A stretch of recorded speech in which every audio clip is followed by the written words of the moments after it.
because raining. Ito tayo, raining. Transparent bag.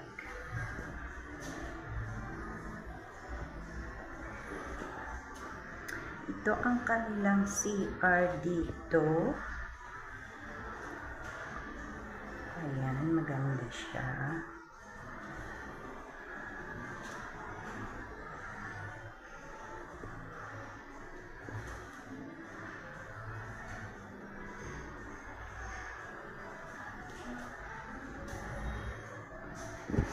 Ay, sorry. Sorry.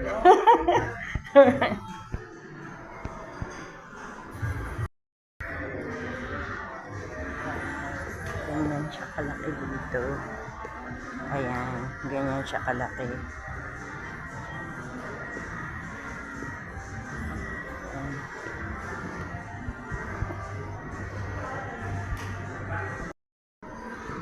Yan ang kanilang bar.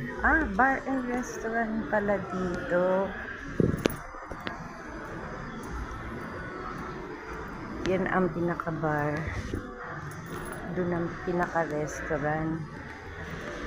Naliligaw ako. First time ko dito eh.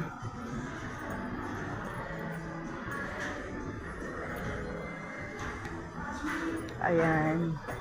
Kanilang restaurant.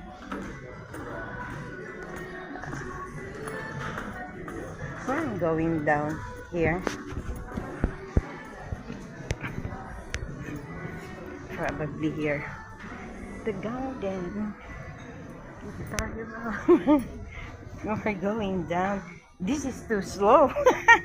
Oh, if somebody step, probably it will go a bit fast. When nobody's there, it's slow. May pa-premyo silang car.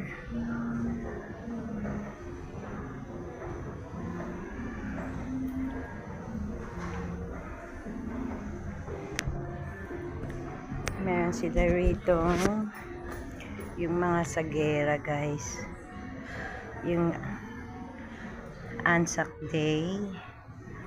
Kanilang mga plane fighter. Ano to? Sand and relic from the shore of Gallipoli. Tapos yung mga gamit nila sa war noon. Oh, ano to? Oh, they got plenty of medals here. Women at War. Women at War? 8992 of.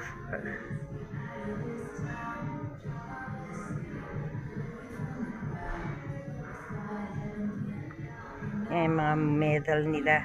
Hindi ko na iisa-isahin ha.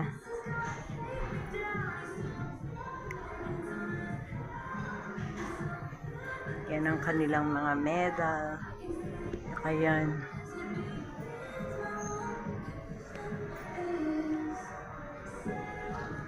Ang dami. Ang daming medal dito ah. Ano, mga medal nila oh. First time ko dito guys eh. Medal nila sa war. Oh. Sino to? Theodore Ero Chadwick. Oh, ano naman to mga to? Ang dami ah.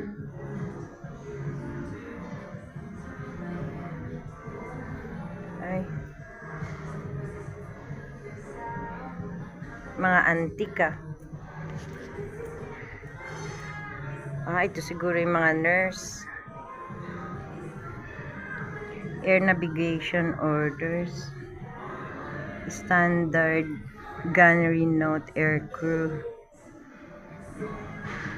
Mga libro noon. Ayan, may mga ano rin sila. Patalim. Ano naman to?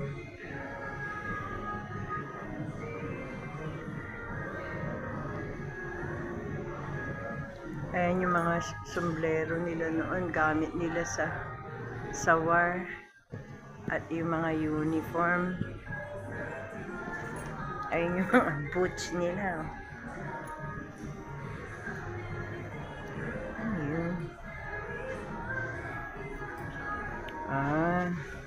Ayan ang kanilang mga uniform noon. At barel, lumang barel pa.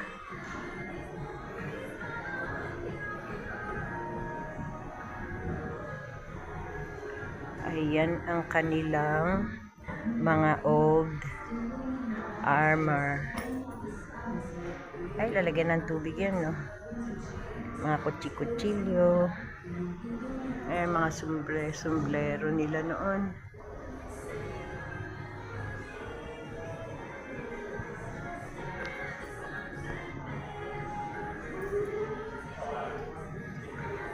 Kanilang mga patalim. Ayan, ano naman to?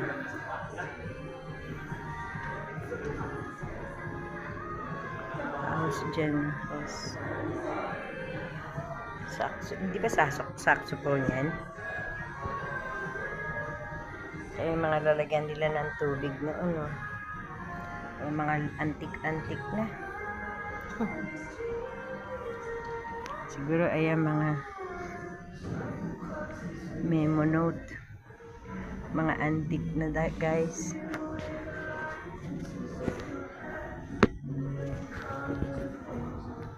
Okay, palabas na ako dito. Ayan na siya. Ayan, meron silang ano. Ayan yung counter nila dyan. Labas na tayo. Going to the car na. Nasa countryside tayo. Yan ang kanilang pinaka-club. Ayan, mga bundok-bundok na, oh. Ayan, kikita mo. Ang kaharap bundok. Mga bundok. Pero malaki ang kanilang parking. Maraming ding shop dito. Ito ang malapit na sa pinaka-city. Kita mo yung bundok. Wala, saan na yung sasakyan ko? Nawala na ako. Doon pa. Ito, kita mo yan, mga bundok na yan. Pero, ito na malapit sa city. Medyo malapit-lapit na to sa city. Ayan, may Bunnings kami dito. Ano yan? DIY, do it your own. Sa bahay, yung mga bahay, kung ano-ano. Meron ding mga camping, fishing, shop. Meron ding mga office work.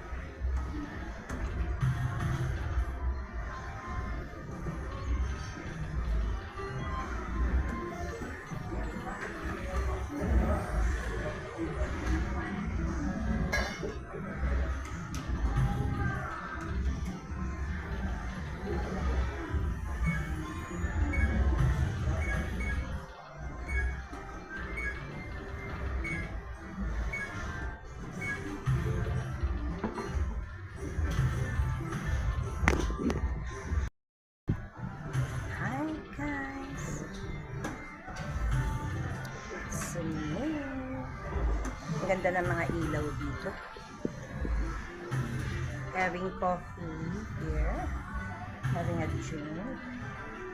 Ang ganda ng mga ilaw nila. Ang ganda. Ang ganda ng ilaw nila, diba? Here is nice to have coffee, soft drinks, and juice. While you're having your coffee, you can enjoy too. Occasionally. labas na tayo. Nakapanalo na ang pangbaon sa opisina. So, ang available na karne dapat hinahanap ko baboy. Ito ang available. Nag-sale sila, porter steak. Maniwala ka, nakuha ko lang ng $6. So, pumapatak siya ng $3 each. Na suppose $19. So, ito ang available. Walang beef slices. So, itong porter steak na lang ang aking isisigang. Request ni Princess Maria. Lagyan ko siya ng onion, kamatis.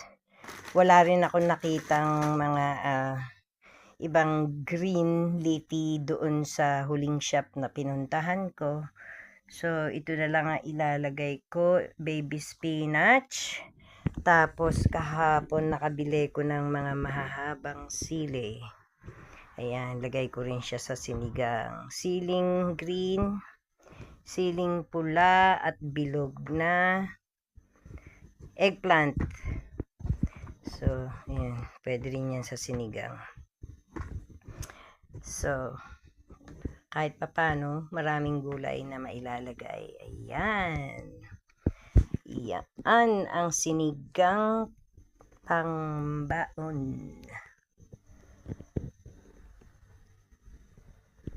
Porter steak na sinigang. And yung mga vegetable at baby spinach. Siyempre, ibabaon. May sabaw.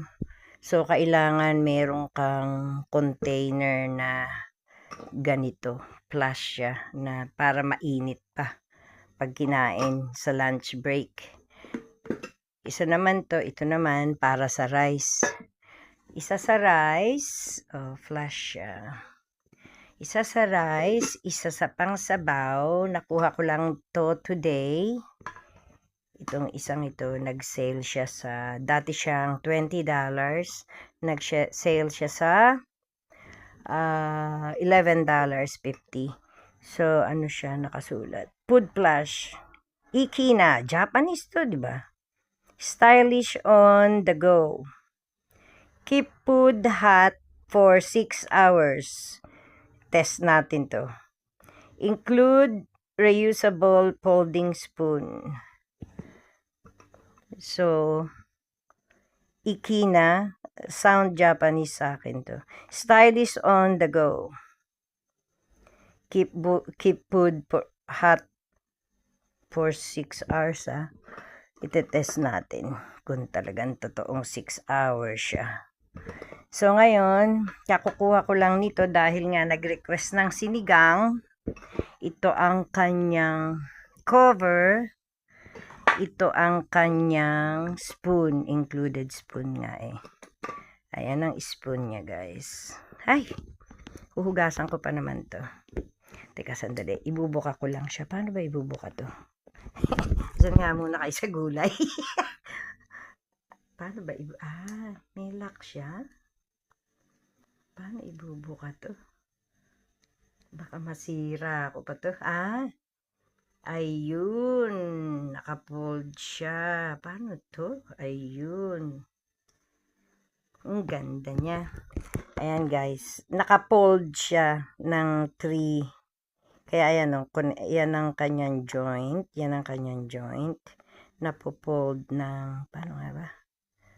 Ayun. Pofold siya ng ganon. Ipofold mo siya ng ganon. Ipofold mo siya ng ganon. Ayan. Napofold siya. Ayan, fold. And then, huhugasan ko pa rin naman to. Ayan, fold. Ayan, ganyan na itsura niya. Tapos, ito yung takip ng flash. Saan ba yung pinaka? Ayan. Ayun, ganyan siya. Tapos, ayan, dyan mo ilalagay ang sabaw-sabaw. Paborito niya ang sinigang. Kaya, sinigang and rice. So, ito rin, 6 hours. 6 hours daw na hot ang food. So, ayan, para sa aking baby. The youngest of them all. So, gagawa na natin siya ng healthy. Dahil puro rush food lang ang nakakain eh. So, bibigyan ko ng medyo healthy. Hindi pwedeng rush food all the time. Maaga siyang nagigising. 6 a.m. gising na yan. Tapos, umaalis na kami ng 6:45 a.m. Everyday yan. Okay, lutuin ko na to ha. See you later. Oh, anyway, pwede nyo nga palang panoorin ito paghihiwa ko rin. Okay guys, ito na ang ating quarter steak. Ito na ang aking isisigang. Mukhang malambot kahit habang inaano mo siya kahit habang hinihiwa ba. Malambot. Nag-sale kasi ngayon ang porter steak. Ang lambot kahit pag hiniwa mo siya.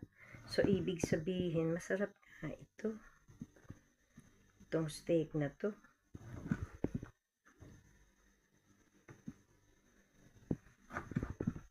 Tapos may konting taba siya. Tapos may mga taba-taba sa meat. Yeah.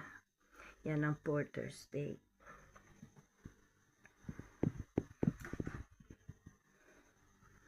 Ayan. Lagay ko siya dyan. Bite pieces lang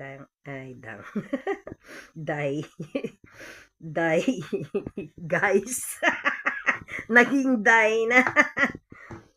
Ayan. So, ayan, tignan mo siya. Ang ganda niya, Ang ganda niya. Porter steak. May mga ano siya,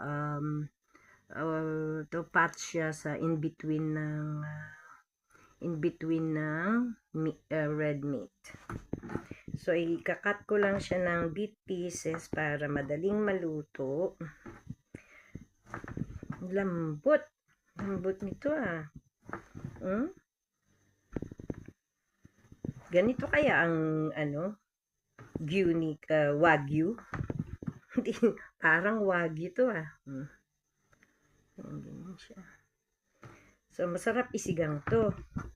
Kasi meron siyang taba, meron siyang karne. Ay, hindi nga pala mahilig sa taba yun. Si Princess Maria. Nako, sarap to kapag nag-jelly tong tabang to. Yung pag pinakuluan mo siya, tapos nag-jelly ang taba. Ang sarap mo. Okay, so ayan. Tapos na ang karne. Pakukuluan ko na. Where is it ito?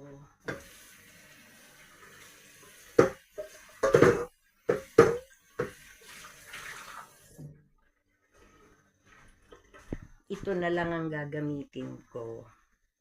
So, ilagay ko siya rito. Pakukuluan ko siya.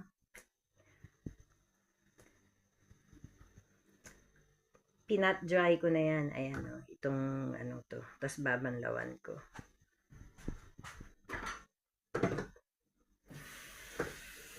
Okay, ang kasunod natin ay itong mga vegetable. Hihiwain natin. Ay, hikoy! Bumagsak kayo. Wait lang Napadami ata ang sabaw. Sana. Ay, may cubes nga pala ako.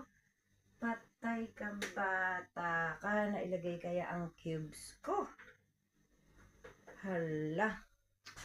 Natapon ko kaya sa basura. Ang aking cube. Saan napunta? Meron nga pala akong cubes na kinuha. Hala. Hindi ata na isama.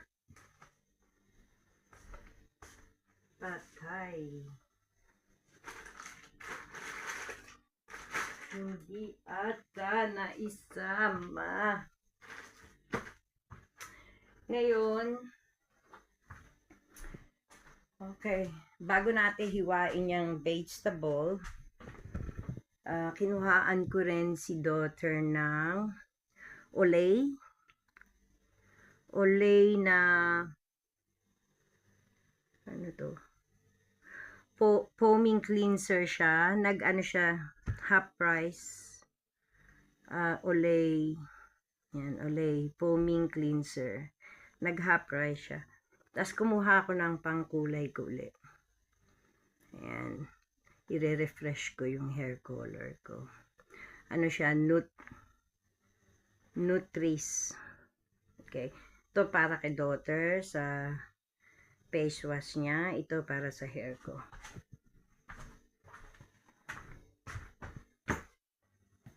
Tapos ito syempre pang sinigang niya para kay daughter.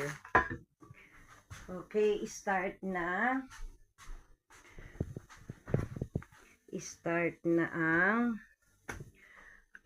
ng pakuluan ang ating quarter steak. Tapos ilagay ko na rin itong kamatis at sibuyas. Ganyan ang gawa ni Mother. Nilalagay pinakukuluan na kasama na ang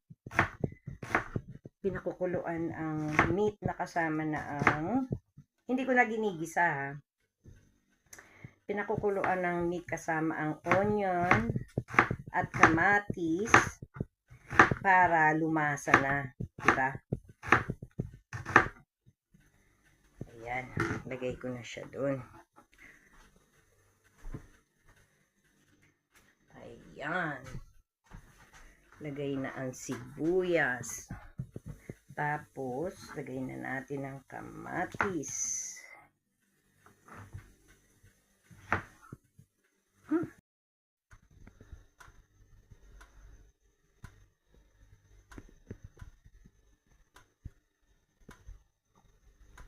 Yan. Okay. Itong talong na natin ang dwarf eggplant siya. Maliliit na eggplant. Lalagay ko sa sinigang. Masarap to, sabawan na lang. Mukhang wala kang makakain pag pinrito mo to inihaw eh. So, we're going to put with the soup instead of grill or fry. So, ayan, tatlo ang pamunas natin. Colorful tayo, guys. I don't know, they said, if someone like colorful is a happy person. Totoo ba? Siguro. O, ngayon, ikat na natin ang eggplant.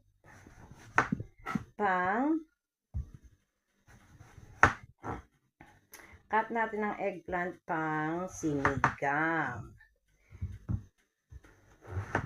Bite pieces na rin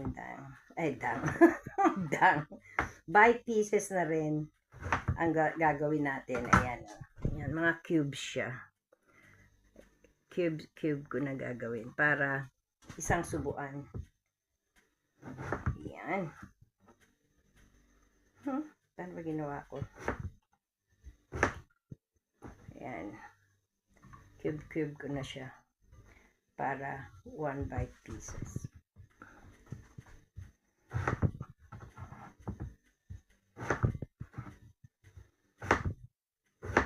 Ayan. Ang ating talong pang sinigang. Ang gawin ko kaya sa sili? Kailangan may hiwain akong sili. Meron din akong buo. Buo at hiwa. Natanggal ko yung dulo-dulo.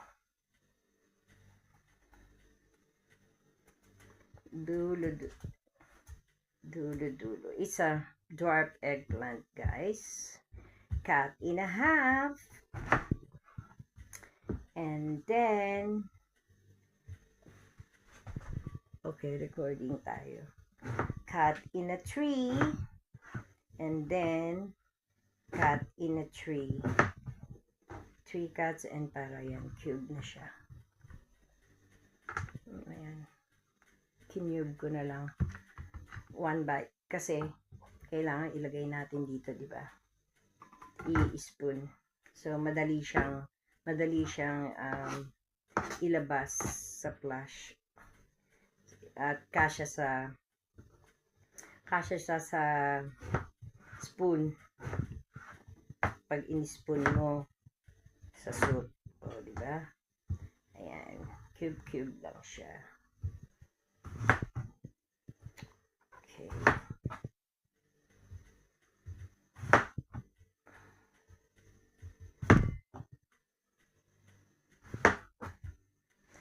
Meron kasi ako nabibilihan dito guys ng vegetable.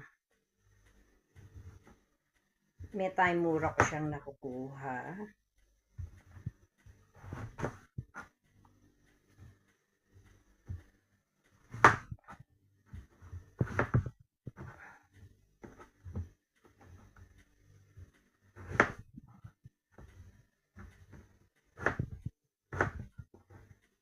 Ayan.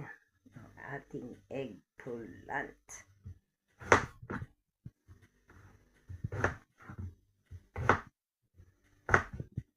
Ayan na. Cube na siya. Ayan. And then, magka-cut din ako ng cube ko na rin tong sili. And then, ito, ilalagay ko siyang buo. So, maglalagay ako ng buong pula at buong yellow-green. And then, ito, i-cube ko rin siya. Ang ginagawa ko, Ang ginagawa ko, guys, yung buto, ang gawa nila, tinutuyo nila, di ba, para pwedeng itanim. Ayan. Kunin ko yung buto. Tapos, ay, ito pala yung buto. Meron din buto yun. Kunin ko yung buto, and then, tatanim. Ito natin ilagay. Tingnan natin kung tutubo siya. Tingnan natin kung tumubo yung buto-butong yan. Yung iba, binibilad nila eh. Bago nila itanim. At may season, alam ko eh. May season to, di ba? Okay, so, gawin ko, i-ano ko na nga lang. I-round ko na lang siya. Ayan, ganyan na. Ayan, ganyan na lang. I-round ko. Merong round, tapos, meron yung buo na ilalagay. Para ito, madali ring kainin, di ba? Ano ba nangyari? Okay. So, ira-round ko siya. Itong malaki, i-half ko na lang. Ayan, yung malaking round. Ayan, ganyan. Yan ang ating sinigang. This is my version. Whatever ang season ng vegetable ang isisigang natin. Seasonal vegetable. And guys, naputol tayo. Yung movie noon, nung araw, yung mga dalaga nila, para may magawa, pinadidilig yung mga halaman, tapos yung puno na hindi namumunga, magsiga daw ng mga tuyong dahon sa ilalim ng puno para mamunga. Siguro kasi, para yung mga insekto, hindi sirain yung mga bulaklak. Kasi di ba yung mga bulaklak ang nagiging fruit niyan, mamumulaklak ang puno o ang kung anong halaman, mamumulaklak na yung mga nagpo-fruits. Yun ang nagiging fruits, yung bulaklak. So, malamang bakit nila pinauusukan? Kasi, ito mga insekto siguro ang nagiging reason bakit hindi namumunga. Pag may insekto, nakakainin na sisirain yung mga bulaklak, the flower of the trees or any plants na nagbe-bearing fruit. Ang nangyayari, pag yung may insekto, sinisira yung mga bulaklak, kaya siguro hindi namumunga. Nagtaka ako, nung sinabi ko sa kanyang pausukan niya, ang daming bunga 2 years ago. Malamang ginawa nga niya yung ang aking advice. Ayan. Ano ba itatapon ko dito? Ito hindi. May buto to. Ida-dry natin, tsaka natin itatanim ang basura. Ito nandito. Tatapon ko na direct sa basura. At hugasan ang chop-chopping.